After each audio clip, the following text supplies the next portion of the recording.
before you go and buy a new car, you need to understand the difference between a novated lease and a chattel mortgage, because these are the two most popular ways that I have seen people financing their new vehicle purchases, and it could actually benefit you as well, because there are pros to each of these options, but of course with everything there's also cons to it.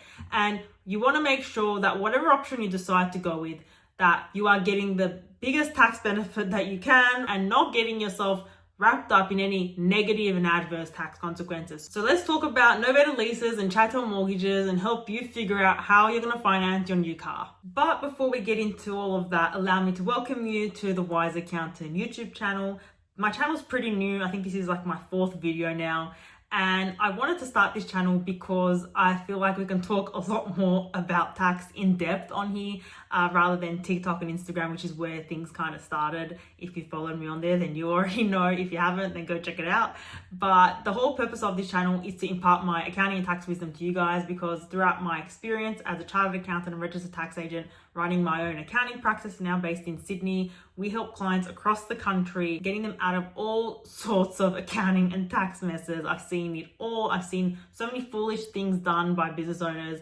And so I want to share what I've learned, my knowledge, with you guys to help you avoid making the same mistakes as well. So if you want to learn more about tax and be wiser with your taxes, then go subscribe to my channel and give this video a like. So there's 3 parties involved in a novated lease arrangement. You have the novated lease provider, the employer, and the employee. So what happens is the employee wants to buy a new car, so they enter into a financing arrangement with the novated lease provider. The novated lease provider owns the vehicle and they are essentially renting it to the employee. And so what happens is the employee would ask their employer to salary sacrifice some of their pay in order to help them satisfy the lease payments to the novated lease provider.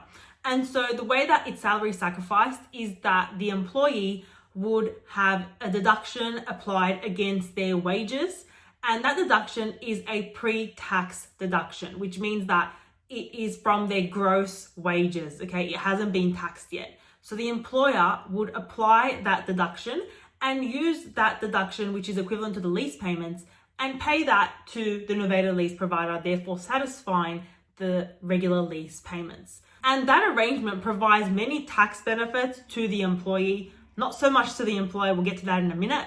But the reason why it's so beneficial for the employee is because, as I mentioned, it is a pre-tax deduction, which means that their gross wages are reduced and then the employer is paying PAYG withholding on the reduced wages, which effectively means that the employee is ultimately paying less income tax. So they're reducing their overall taxable income using their pre-tax wages, not after-tax wages. And so because the novated lease provider owns the vehicle, it's an asset on their balance sheet, they are able to claim the GST credit on that vehicle purchase up to the GST cost limit.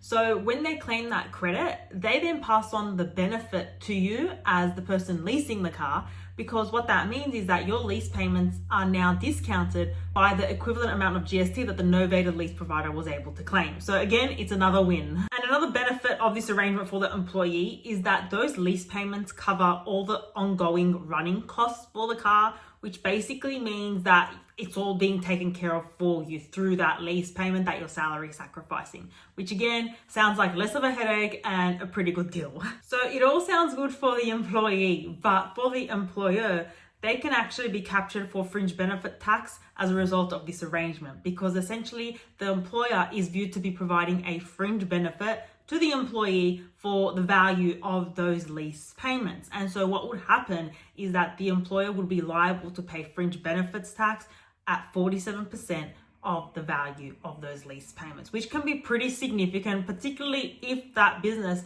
is employing multiple people who are on novated lease arrangements. Now, there are ways where the employer can actually reduce their FBT liability, and that is when the employee, again through their payroll, is making contributions after tax toward the use of that car. So things like fuel, if the employee is actually making after tax contributions toward the vehicle, then that can be considered for the purpose of reducing the employer's FBT liability. So it really depends on the way that the arrangement is set between the employee and the employer.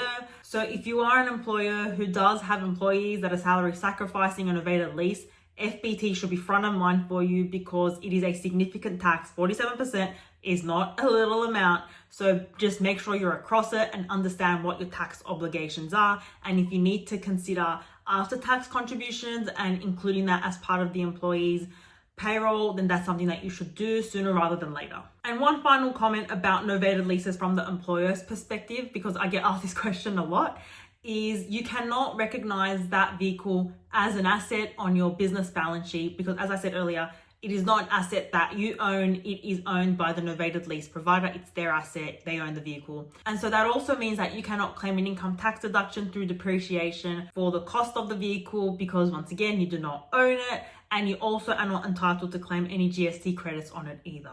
So it is purely a situation where you're renting the car. You do not own it.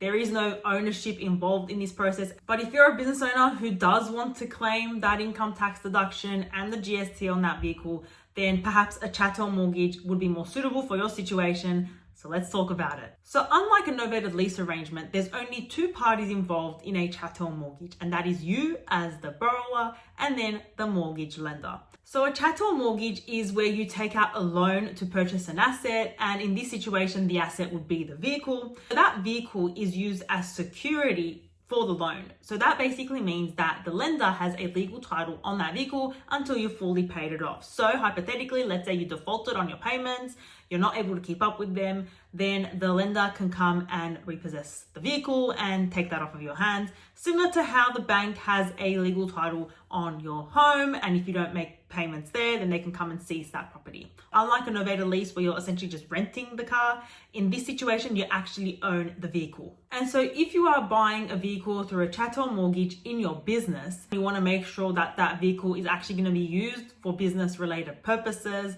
You want to avoid a situation where you're buying a car through your company, but you're going to be using that car privately because that's going to expose you to fringe benefits tax, which we'll talk about again in a moment.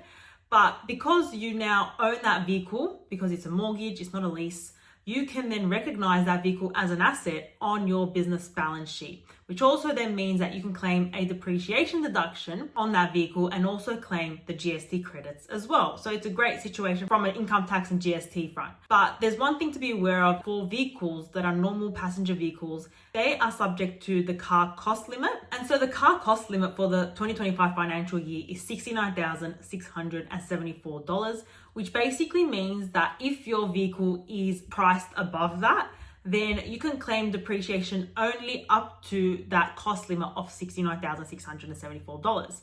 Anything above that from a cost perspective, you basically can't claim any income tax deductions, you can't claim depreciation, you can't claim GST. So from a GST standpoint, you could only be able to claim 10% of that $69,000, which gives you around about $6,334 in GST credits. So your benefit is capped to the car cost limit. And so as part of the chattel mortgage, you will be making regular repayments, which would include a principal component and interest.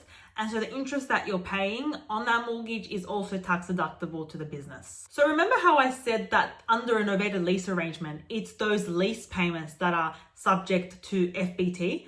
Well, for a chattel mortgage, it's not the mortgage repayments that are subject to FBT.